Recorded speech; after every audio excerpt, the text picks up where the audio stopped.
Welcome to SCOTUscast, a project of the Federalist Society for Law and Public Policy Studies. Our contributors join us from around the country to bring you expert commentary on U.S. Supreme Court cases as they are argued and decisions are issued. The Federalist Society takes no position on particular legal or public policy issues. All expressions of opinion are those of the speaker.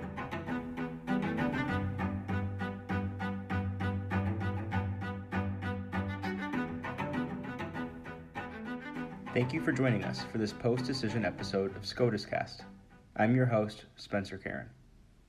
On July 6, 2020, the Supreme Court affirmed the power of the states to regulate the decisions of presidential electors in Chiafalo v. Washington and its companion case, Colorado Department of State v. Baca. The court held that states may fine or even replace electors who vote for a candidate other than the winner of the statewide popular vote. Joining us today to discuss this decision and its implications is Derek Muller, professor of law at University of Iowa College of Law.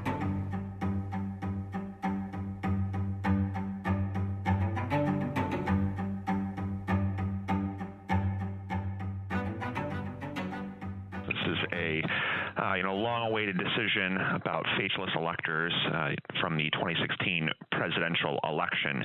As you may know, when we vote for the President of the United States, we are not actually voting directly for the President in early November. We are voting for a slate of electors who are pledged, usually, to support that presidential candidate.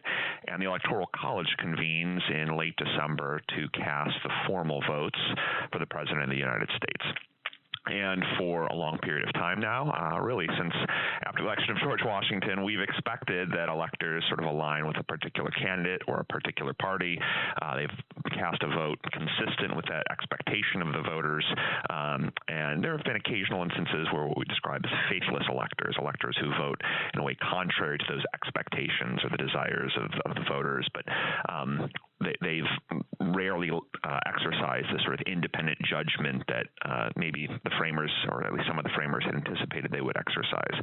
So we can fast forward the 2016 presidential election, where after it becomes apparent that Donald Trump is the candidate who wins the most electoral votes after Election Day, there's some movement among some presidential electors to suggest, well, maybe we could vote for somebody else, or we could get a block of voters who would maybe support a different candidate. And if so, maybe we can either deny Donald Trump the majority of the presidential electors, in which case someone else would win the election, or else at the very least the election could be sent to the House of Representatives so that they could choose a different candidate.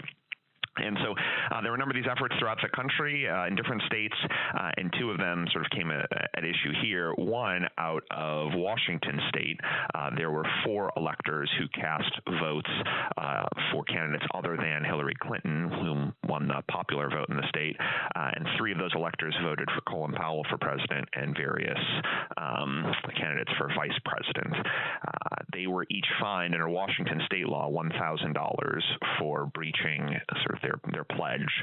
And when they challenged those fines through state court, the Washington State Supreme Court affirmed the fine, saying that they didn't have sort of unfettered discretion. The state had the power to fine them in the event that they chose to vote for someone other than the candidate they were pledged to support. So that was the Washington state sort of side of things, and a case called Chiafalo versus Washington. And then there was a second case that came out of Colorado called Baca, Colorado Department of State versus Baca, where Michael Baca was an elector who, again, pledged to support Hillary Clinton, but he showed up at the meeting of the Electoral College and attempted to vote for John Kasich for president instead of Hillary Clinton. And when he attempted to do so, he was deemed to have vacated his office. He was then replaced by the electors with another elector who voted for Hillary Clinton, and then those votes were sent along to Congress, which counted those votes. So when Baca challenged his replacement, it went up through the district court in Colorado, and the 10th Circuit found that Colorado's law was unconstitutional, that Colorado could not enforce this requirement that electors have the discretion to be able to vote for whomever they desire, and the state can't replace him. So there was a sort of difference in opinion between the Washington State Supreme Court and the 10th Circuit, and that's when it came to the Supreme Court in these pair of cases. So there's a little bit of a quirk that happened. These cases were originally consolidated to be heard together, but Justice Sotomayor later in the process realized that she had a personal friendship with one of the parties in the Colorado case, so she was dropped out of that case. And so all 9 justices heard Chiafalo, and then only 8 formally heard Baca.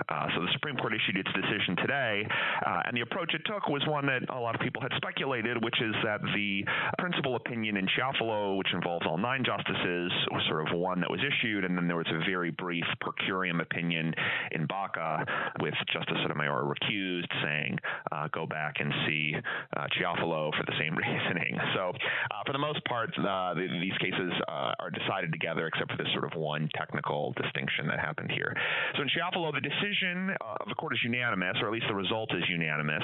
8 justices joined in Justice Kagan's majority opinion, and Justice Clarence Thomas wrote a separate concurring opinion, concurring in the judgment, which Justice Gorsuch joined in part. But all 9 justices agreed that states do have the power to fine electors who cast votes contrary to the expectations of the voters, and they do have the power to replace faithless electors too. So Justice Kagan's opinion really heavily relies first on a case called Ray versus Blair, which was a 1952 decision out of Alabama involving whether states could even create this pledge in the first place. Alabama had a rogue elector, if you will, in 1948, and they wanted to try to provide some extra certainty. And they said, well, let's require electors to take this pledge.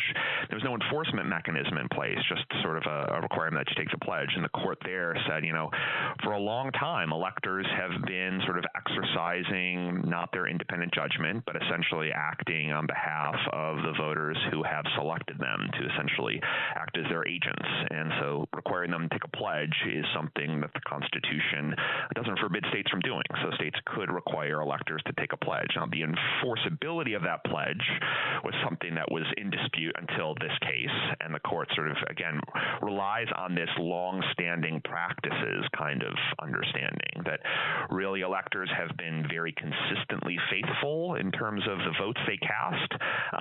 When we think about long-standing, if you will, liquidation of precedent over an extended period of time, the court relies on things like the resets appointments challenges and NLRB versus Noel Canning points out, these are sort of longstanding expectations in our constitutional structure. And the fact that we've for a long time had electors who are expected to vote in a particular way. Ray versus Blair says we can require them to take a pledge. And now in Chiafalo it says, states can fine them, or states can replace them in the event that they choose to do something else.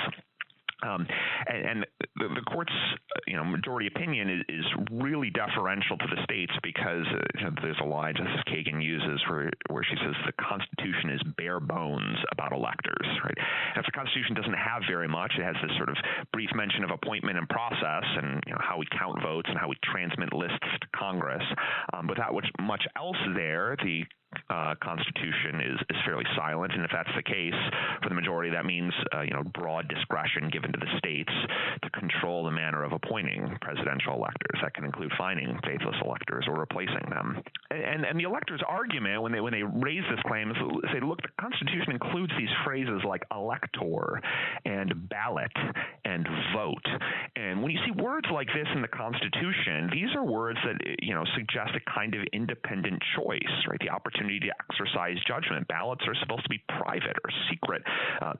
They're written down as opposed to an oral vote. Votes are supposed to be something that you have the decision to choose among things, right? So this language the electors had argued, Chiafalo and Baca said, this gives us sort of deference to make the decisions we want. But Justice Kagan was sort of, less impressed with this line of reasoning, saying, look, they don't always mean independent choice. If a person says, I always vote the way my pastor or my union boss or my spouse tells me to, and I just always do that. Yeah, I guess I'm not really exercising independent judgment anymore, but I'm still voting. I'm still casting a ballot in these cases, right? So the court was not as persuaded that these words in the Constitution actually required independent choice. And this was confirmed, she pointed out, by the 12th Amendment. So in the original Constitution, the electors were supposed to meet and they were supposed to vote for two candidates. Whoever got the most votes became president. Whoever got the second most votes became vice president. And this worked well when everyone wanted George Washington as president. And then there were a bunch of sort of scattered votes elsewhere. But the system broke down in a couple of ways. And in 1796, where John Adams had his own sort of vice presidential candidate, they were running kind of as a ticket, but they realized your electors can't all vote for the same two people, or else it's a tie and the election gets sent to the House. But then it turns out that too many people voted for someone as their second choice other than Adams' preferred vice presidential candidate, and so Adams' enemy, Thomas Jefferson, is the runner-up and becomes the vice president in that 1796 election. And then in 1800, everyone votes for Thomas Jefferson, or all the Jeffersonians vote for Thomas Jefferson for president and Aaron Burr for vice president. They tie, and it goes to the House of Representatives, where they have to go to 36 attempts to vote to figure out whether or not there's to figure out who the winner is going to be before it gets to be Jefferson. So these are two complicated systems and processes, but they also sort of suggest at this point, just as Kagan points out, there's an expectation that electors are going to vote for the party candidate. And so when the 12th Amendment is enacted in 1804, to allow candidates or electors to vote for a president and a separate vice president on distinct ballots, there's this implication within there that they're also going to be expected to sort of follow through with the decision-making processes in terms of what a candidate wants or what the popular vote has expected or demanded, right? So the amendment advanced this understanding, she explains, from the nation's first election. So whatever the Federalist Papers might have thought about the Electoral College, the 12th Amendment has updated and sort of altered the expectations at that point. And the electors had a challenge to say, Congress has counted faithless electors before. We can point to all these faithless electors. And on the one hand, Justice Kagan says, well, yeah, they have. But there are instances where, a candidate dies and they vote for somebody else. And so a lot of these aren't necessarily what we might describe as faithless. But she also says, the fact that Congress has deferred to state decisions on faithless electors doesn't mean that we have to reject the fact that a state has penalized electors. So, what's good for the goose is good for the gander. If Congress can count faithless electors, maybe Congress can also choose to reject the votes of faithless electors when the state has done so. And there are a couple of footnotes in my mind that were of note also in the opinion. So one is the state emphasizes, look, when you appoint, or the court says when the state appoints electors, it has to be consistent with other provisions of the Constitution. So there are still some limits on what they can do. They can't violate equal protection, for instance. So if a state were to, have a racially exclusionary elector selection system, that would probably run afoul of the Constitution. And another is that if states appoint a condition on appointments that impose new requirements on presidential candidates, the condition may conflict with the Presidential Qualifications Clause. And this is a suggestion that comes out of a case involving term limits in the 1990s for Congress, an open question about whether or not states can add qualifications to presidential candidates, including, in recent years, people have talked about requiring candidates to disclose their tax returns as a condition of appearing on the ballot. And the suggestion here from the court in this footnote is that it would call into question such laws that would add qualifications to candidates seeking the office of president. So it's one interesting footnote. Another was, footnote 8 of the opinion. The court notes, well, the electors point out what happens if a candidate dies between election day and the meeting of the Electoral College. Don't states have to exercise independent judgment? And some states actually have an express proviso that allows for electors to exercise their independent judgment if the candidate dies. Justice Kagan points out this is not before us. We doubt states would necessarily enforce it. Who knows what will happen? Maybe there's an additional question sort of about the 20th Amendment, because we sort of now might presume that even if you were to vote for an ineligible president or a dead president, by inauguration day, the vice president becomes president. So there's sort of this provision to sort of recognize that death can be its own sort of interesting wrinkle to consider when it comes to presidential electors. But, again, it was something that the court didn't have to consider today. And then Justice Thomas, so he wrote a separate opinion concurring in the judgment, and one of his opinions sort of emphasized, look, the court's not really sort of being consistent with how it approaches sort of constitutional text or the mechanism of the state, but really he focuses also in an opinion joined by Justice Gorsuch in Part 2 of the opinion about the 10th Amendment, and this is an argument that he had raised, and he lost this case in 1995 called Term Limits versus Thornton, and he wrote an opinion on behalf of 4 justices saying, if the Constitution doesn't prohibit states from doing things, then the 10th Amendment reserves those decisions to the state. And in the 90s, he said that means that states have the power to add qualifications or at least add a term limit requirement to members of Congress. And here again, he emphasizes the 10th Amendment, although not with 4 justices in dissent, just Justice Gorsuch joining him to say, the Constitution is really silent in terms of the power to control elections, and as opposed to the majority, which just says this silence means states have power, we should be looking instead to the 10th Amendment. And if it's the 10th Amendment, the 10th Amendment means the states have this reserved power. So when we're thinking about where the state's authority comes from, it doesn't come from longstanding practices or sort of a broad consensus of historical understanding. It really ought to come out of the 10th Amendment's power. But again, that decision, only joined by Justice Gorsuch, it received a little bit of attention at oral argument. I was intrigued to see if Justice Kavanaugh, for instance, was going to join that, but he didn't. In short, so all 9 justices agreed with the outcome. States can fine faithless electors. They can replace faithless electors. So what that means for today is, all of the existing laws on the books, which, there's a variety of laws on the books. Some laws, require a pledge with no enforcement. Some states have an enforcement mechanism, and a number of states don't have any sort of rule at all. It's just kind of states or electors can exercise their independent judgment, and if they do so, there's no penalty, no fine, nothing like that. What I anticipate, so we should expect the status quo, if you will, for the 2020 election. Faithless electors will have a much more difficult time in those jurisdictions where there is a penalty mechanism in place. So it would be difficult to rebel if that's like in 2016. But more to the point, I would anticipate maybe not so many by 2020 because we've got a closing window by November, but certainly by the 2024 election, I expect state legislatures to begin instituting new statutes in earnest to control and bind presidential electors.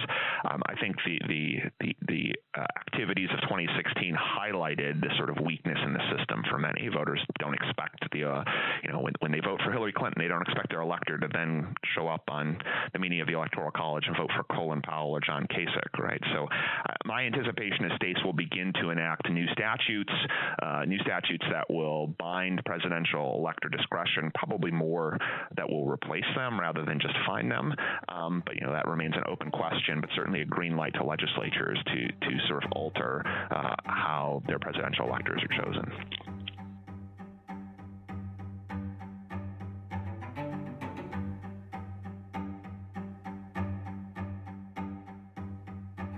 Thank you for listening to this episode of SCOTUscast. SCOTUscast is a project of the Federalist Society, a not-for-profit educational organization of conservative and libertarian law students, law professors, and lawyers, founded upon the principles that the state exists to preserve freedom, that the separation of governmental powers is central to our Constitution, and that it is emphatically the province and duty of the judiciary to say what the law is, not what it should be. Don't forget to subscribe to our podcast series, including SCOTUscast and Practice Group podcasts, on iTunes or Google Play. For an archive of past podcasts, as well as audio and video of past Federalist Society events, please visit our website at fedsoc.org/multimedia. That's fedsoc.org/multimedia.